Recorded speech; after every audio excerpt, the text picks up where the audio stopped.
Hello बच्चों, आइए प्रश्न को देखते हैं। यदि दो सदिश दे रखे हैं, ए सदिश दे रखा है 2i के माइनस में 3j के प्लस k के, दूसरा सदिश दे रखा है बी सदिश बराबर में 3i के प्लस 2j के। हमें करना है ए सदिश और बी सदिश का सदिश गुणा और सदिश गुणा का मान हमें ज्ञात करना है। प्रश्न को हल करने से पहले इसकी मुख्य अवधारणा के बारे में चर्चा कर लेते हैं। मुख्य अवधारणा मुख्य अवधारणा में देखो, सबसे पहले हम लोग पढ़ते हैं सदिश गुणा होता क्या है। देखो, जब भी हम लोग ए और बी का सदिश गुणा निकालते हैं तो बराबर हो जाता है ए का परिमाण गुणा में बी का परिमाण और गुणा में इन दोनों के बीच का कोण थीटा हो तो साइन थीटा। और चूंकि ये सदिश राशि होती है तो इसके साथ एन कैप जुड़ जाता है। एन कैप क्या प्रदर्शित करता है? इन दोनों सदिशों के लंबवत दिशा में इकाई सदिश को व्यक्त करता है।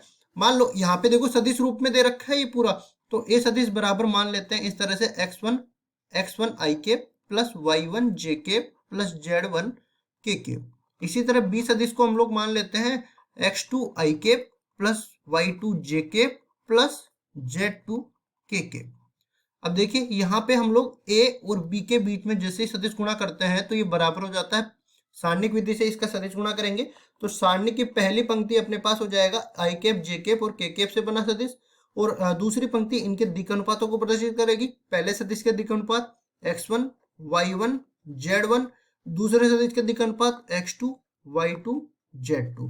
और इस तरह से हम लोग सारणिक का जैसे ही मान निकाल लेंगे तो हमारे पास सदिश गुणा का मान आ जाएगा। अब देखिए सवाल पे चलते हैं। सवाल में हमें क्या बोला है? ए सदिश बराबर है 2i के माइनस में 3j के प्लस के। बी सदिश दे रखा है 3i के प्लस 2j के। अब जैसे ही हम लोग ए और बी के बीच का सदिश गुणा निकालते हैं तो देखो सारणिक बनाते हैं आई केप जे के को के केप, ये पहली पंक्ति आ गई। इसके दिक् अनुपात देखते हैं 2 माइनस 3 और 1। इसके दिक् अनुपात देखते हैं 3 2 और 0। अब देखो इसके सारणिक का मान निकालते हैं। तो सारणिक का मान निकालने के लिए पहली पंक्ति के सापेक्ष का प्रसार कर लेते हैं। पहली पंक्ति के सापेक्ष प्रसार करते हैं तो पहली पंक्ति के अवयव को उसके संगत सेकंडों से गुणा करना होता है। तो इस तरह से हम प्लस माइनस प्लस कर्म से चिन्ह लगाते हुए हम इसके उपसारणिकों से गुणा कर देते हैं। तो देखिए पहली पंक्ति के सापेक्ष कर रहे हैं, आई कैप इसी तरह रहेगा, इसकी पंक्ति स्तंभ छोड़ेंगे और बाकी बचे हुए अवयवों का सारणिक निकाल लेंगे। -3 को 0 से गुणा करते हैं, 0 आ जाएगा। फिर इसमें से घटा देंगे इन दोनों का गुणा, तो घटाएंगे तो -2 गुणा 1 2 के बराबर आ जाएगा। अब देखो ये जे कैप माइनस के साथ आएगा। अब इसकी पंक्ति स्तंभ को छोड़ेंगे तो देखिए यहाँ पे 2 को 0 से गुणा करेंगे 0 हो जाएगा, 3 को 1 से गुणा करेंगे 3 हो जाएगा, जिसको हम घटा देंगे और यहाँ पे आ जाएगा के कैप।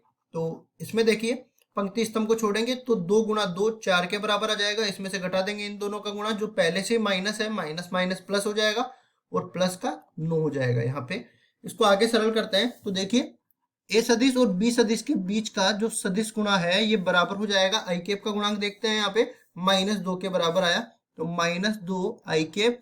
जे कैप का गुणांक देख लेते हैं, यहाँ पे माइनस माइनस प्लस 3 के बराबर हो जाएगा तो +3 जे कैप। और के कैप का गुणांक भी देख लेते हैं, 9 और 4 13 के कैप +13 के कैप के बराबर आ गया। ए और बी सदिश दोनों के बीच का सदिश गुणा ही हमें निकालना था, जो कि बराबर आ गया -2 आई कैप प्लस 3 जे कैप प्लस 13 के कैप। और यही हमारा उत्तर हो जाएगा। आशा करता हूँ ये सवाल आपको समझ में आया होगा। धन्यवाद।